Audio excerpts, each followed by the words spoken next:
short book review, I hope short, about a book that I read on my Kindle. Ta-da! I don't have the cover, of course, but believe me when I tell you this is a novella worth reading. It kept me hooked from the very beginning, and the end is just devastating.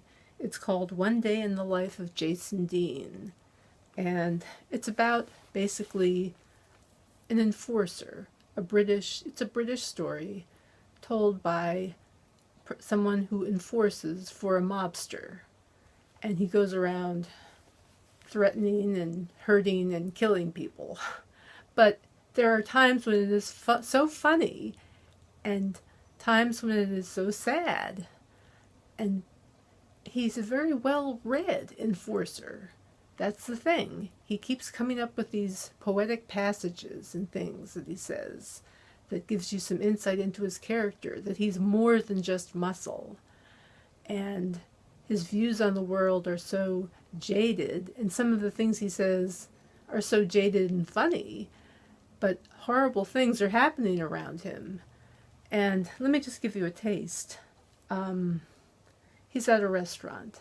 He's at what could be loosely called a restaurant. It's kind of a joint.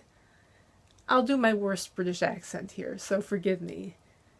"Here you go, son," he says, and he comes over with what passes for a menu in here, a gravy-stained bit of cardboard with pictures of food drawn by Sid.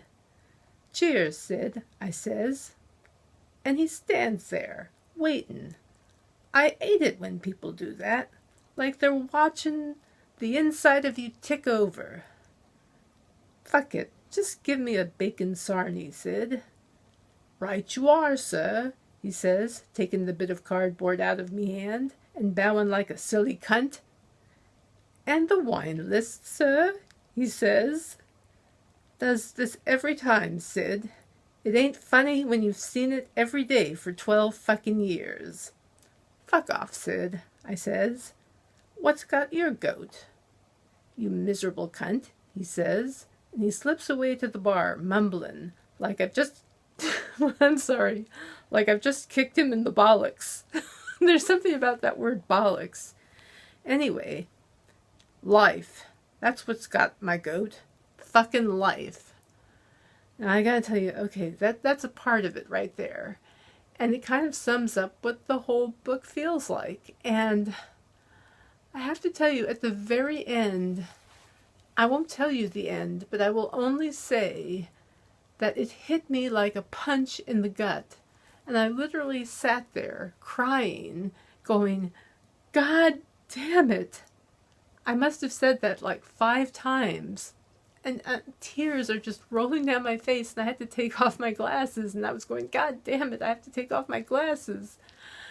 But it was just such a moving story and unforgettable. One Day in the Life of Jason Dean. I highly recommend you read this if you like crime fiction. It's a novella, and it's a short, compelling read. Cheers to the author. 5 stars, dude. Thank you.